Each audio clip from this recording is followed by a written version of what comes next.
Saludos organizadores y participantes de la séptima semana de la ciencia y la tecnología. Soy Jorge Eliezer Galvis Velandia, estudiante de último semestre de Ingeniería Electrónica de la Universidad Francisco Paula Santander. Represento el grupo conformado por Reinaldo José Velázquez Gómez, estudiante de último semestre de Ingeniería Electrónica, y la docente investigadora Laura Natalie Galvis Velandia. El proyecto a exponer es el análisis del comportamiento en modo de conducción continua y modo de conducción discontinua para un convertidor elevador de alta ganancia de voltaje corriente continua, dependiente de un bajo ciclo de trabajo. Estos convertidores, como lo menciona Daniel Hart, son circuitos electrónicos de potencia que convierten una tensión continua en otra tensión continua y normalmente proporcionan una salida regulada.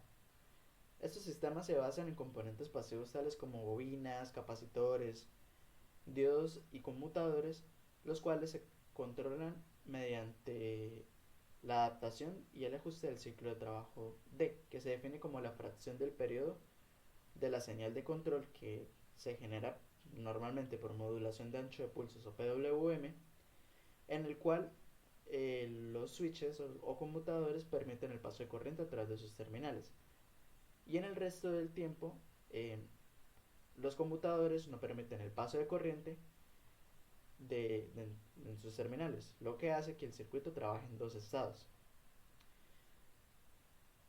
Estos circuitos tienen aplicaciones muy variadas, muy amplias, como son las aplicaciones de accionamientos motrices, aplicaciones en sistemas eléctrico-fotovoltaicos, aplicaciones tales como fuentes de energía para sistemas de cómputo o cualquier sistema que requiera voltajes de salida regulados con alta potencia. Para el análisis de este circuito, mediante las leyes de Kirchhoff, se analizan los dos estados del circuito, cuando los conmutadores conducen y los diodos no conducen, y cuando sucede lo contrario. Mediante todo ese análisis se obtienen las ecuaciones descritas en la tabla 1, que definen la ganancia de tensión ideal del sistema, que vemos que depende únicamente del ciclo de trabajo. También se calcula la corriente promedio de la bobina L1, L2 y L3, y asimismo la inductancia mínima para cada una de las bobinas, como se pueden observar a continuación, donde R es la resistencia de carga y la T corresponde al periodo de la señal de control.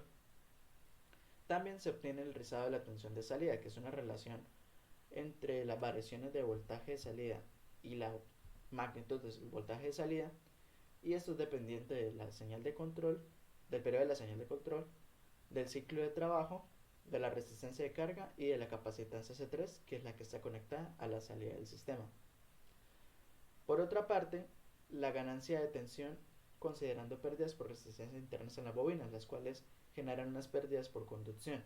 Vemos que esa expresión es semejante a la al de la tensión ideal, solamente que con un efecto de corrección eta, el cual se muestra a continuación, que depende de las resistencias internas de las bobinas.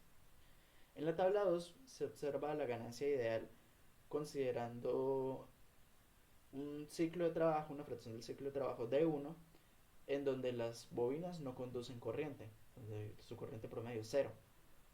Esto hace que el circuito cambie su comportamiento matemático, pero sigue logrando entregar tensiones continuas a la salida.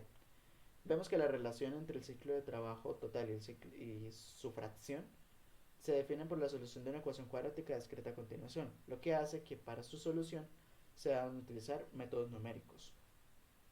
En esta gráfica vemos el comportamiento de la ganancia ideal y de la ganancia con el efecto eta. Y en la tabla 3 vemos una prueba de simulación en donde se observa que los valores teóricos y los valores de simulación tienen una relación cercana y su error es menor al 10%. En esta figura vemos la forma de onda de simulación del convertidor de CDC, la tensión de salida y la corriente promedio de cada una de las señales. La conclusión de ese proyecto es que las ecuaciones anteriormente mencionadas permiten tener el conocimiento pleno del circuito convertidor elevador propuesto por 3. El circuito fue propuesto por los autores de la referencia 3. Y este sistema, este análisis que se realizó este sistema, permiten comprender y realizar diversas aplicaciones según sea el uso. Muchas gracias.